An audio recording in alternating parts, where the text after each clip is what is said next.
Welcome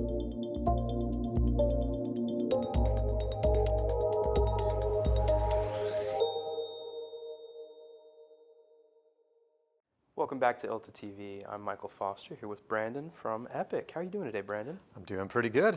I'm glad to hear it. So, what's new with Epiq? Well, we've got a lot going on, I guess. All kinds of stuff from both the delivery and product perspective. Always looking to see how we can, expand our reach globally. But more and more, we're really focusing on new tech innovation. Everyone's talking about Gen AI, but how do we actually utilize that? How do we get it to improve outcomes for clients? That's what we're really focused on. I think that's a great question. How do you use AI? Well, there's lots of ways. So there's, kind of the traditional machine learning AI that we've been using for many years now. It's continued to improve. That's a staple for us in a lot of places, including our e-discovery, document review, trial prep, things of that nature. But more and more, of course, the hot topic is Gen AI and what are people doing there. If we go back a year ago, it was very conceptual. People knew what it was, but what are we going to do with it? We're definitely seeing it in tools like relativity. We've developed in our own tool, Epiq Discovery. And right now we're also really focused on, we spend a lot of time talking with clients in litigation, in e-discovery. How would you want to use this? How could you use it? Doing workshops, things of that nature. And based on that feedback, we've developed some of our own tools. They're about ready for beta, so we're really excited. Things like image detection, classifying documents, summarization, but really taking the different models that are out there from a Gen AI perspective, putting a wrapper on them and making them easy, defensible to use for our clients. We're seeing Gen AI everywhere. Yeah. How are we seeing that in knowledge management or litigation support?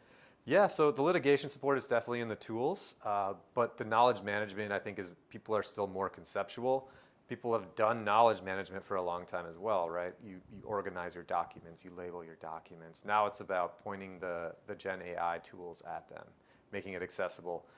For a lot of law firms, they want to be able to sell that to their clients. They want to market it. So they can use it, for example, to say, I've got all this knowledge and information about my employment practice group.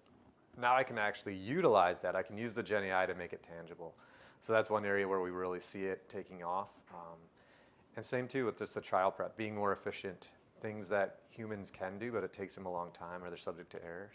We're definitely seeing folks actually start to use the tools for those things now. I'm glad to hear it. We're definitely seeing a lot of efficiency being filtered in through AI. And, keeping along that theme of efficiency, what sort of importance does that play in, your communications? How are you streamlining that? Yeah, I think it's really important. The thing that we try to stress with the Gen AI is use it for the efficiency. Right. Don't use it to take a shortcut or create for you.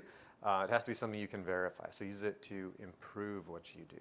Still your thoughts, still your ideas, but use the AI to make it better or polish it up. In the light of growing cyber regulations, what are you guys doing to combat that?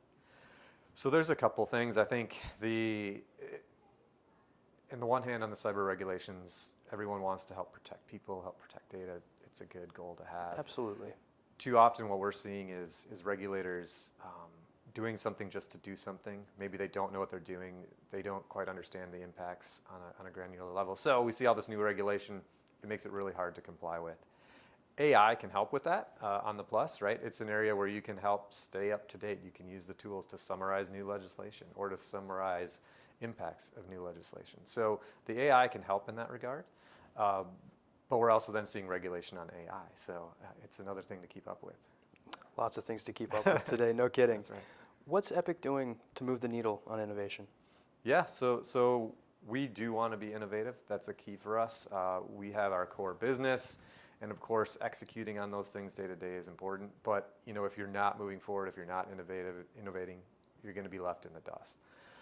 So for us, we are focusing on doing things like having the client workshops, so we know where the clients want us to go. We're not just innovating to innovate, but innovating with the purpose to serve the clients. And that's what's led us down this track on these specific Gen AI tools, the feedback from the client. So that's a huge focus for us. Building these things and then overlaying them with our knowledge management practice or with our e-discovery practice, those core areas to really improve them and take them to another level. Sounds like Epiq's up to some great things. Yeah, I think we are. It's an exciting time for sure. And we're interested to see where it goes and hopefully be a leader in that space. Absolutely. Where can folks find you? Yeah, so a couple places. I'm on LinkedIn. Epiq is on LinkedIn. Please find us there. And then our website is epiqglobal.com. You can go on there. You can see all the different things we're doing. We have, thought leadership pieces out there, white papers. So some things that can help you out if you're interested in AI or cyber or some of these other things we're doing. Check it out. Awesome. Thank you so much, Brandon. Thank you for having me.